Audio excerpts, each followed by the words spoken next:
I am Jason Abraham, the Shadow Teacher 33, and you are the resistance.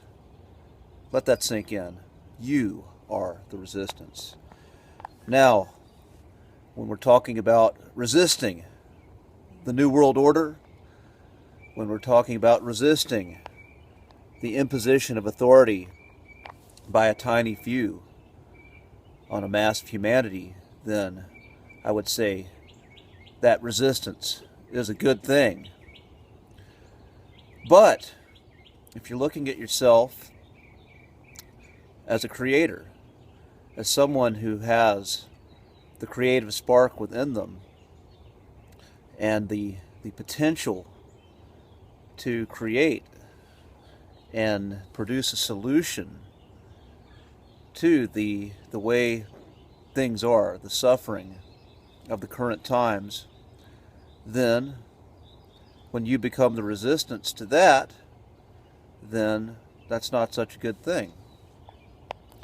In the work of sales, everything is about overcoming resistance. And what this video is going to be about, it's about being intentional and deliberate in resistance, but also being aware of when we have unintentional resistance that is getting in the way of something that we want to create. When we are wanting to accomplish a goal, when we're wanting to step into a new state of being, a more expansive state of being, a state of being where our gifts, our talents are showing up in this new, full, expansive way that contributes profoundly to the life process. What gets in the way of that is resistance.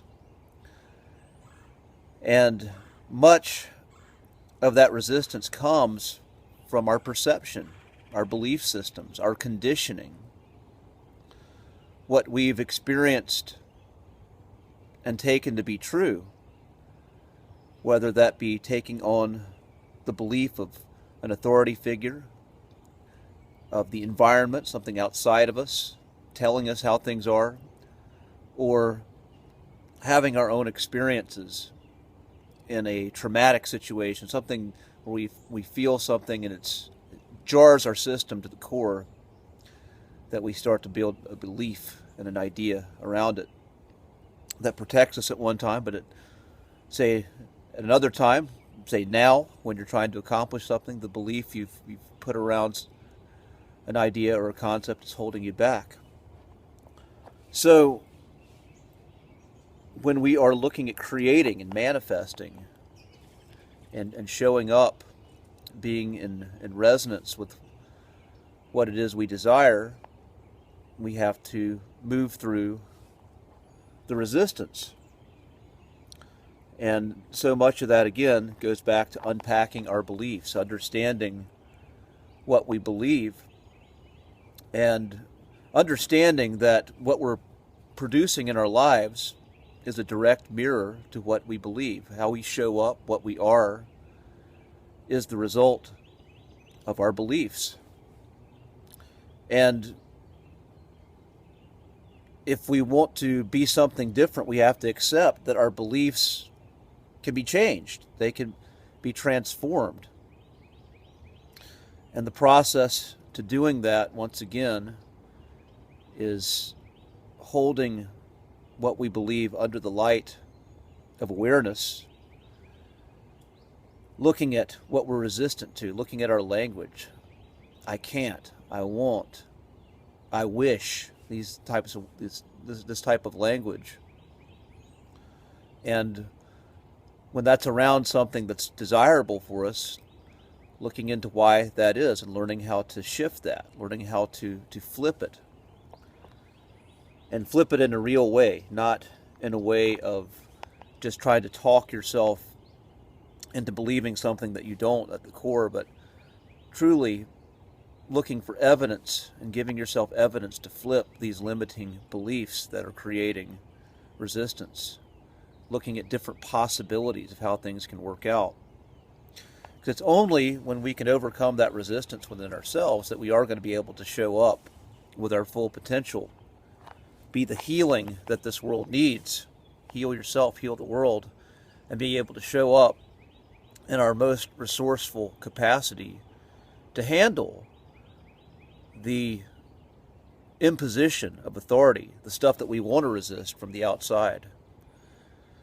Because if we're not able to do this, if we're not able to look at our internal beliefs and show up in a resourceful capacity, then we end up becoming more of the problem. We simply are reacting out of fear, even though we may be awake to the imposition of a new world order. We may be resisting that. But if we're just reacting out of fear, then we're creating more chaos.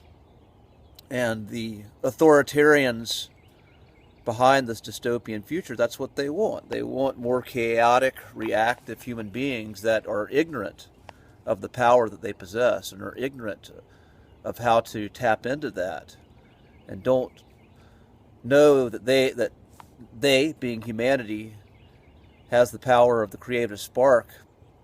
And when we learn to align our beliefs and our actions with that creative spark, then we change the world. We start to show up in a different way, a way that is creating a new relationship to the world that ripples outward. So, you are the resistance. Be intentional about what you resist. Resist that which attempts to make you feel small, which attempts to diminish your sense of freedom and sovereignty. But look at how your resistance to what you want to create, your resistance around your beliefs, is holding you back. And work to be intentional in what you resist and intentional in letting go of that inner resistance to the greater version of you that wants to shine through. So with that being said, I'm going to end this transmission. Be strong. Be well, my friends. I'll see you on the other side.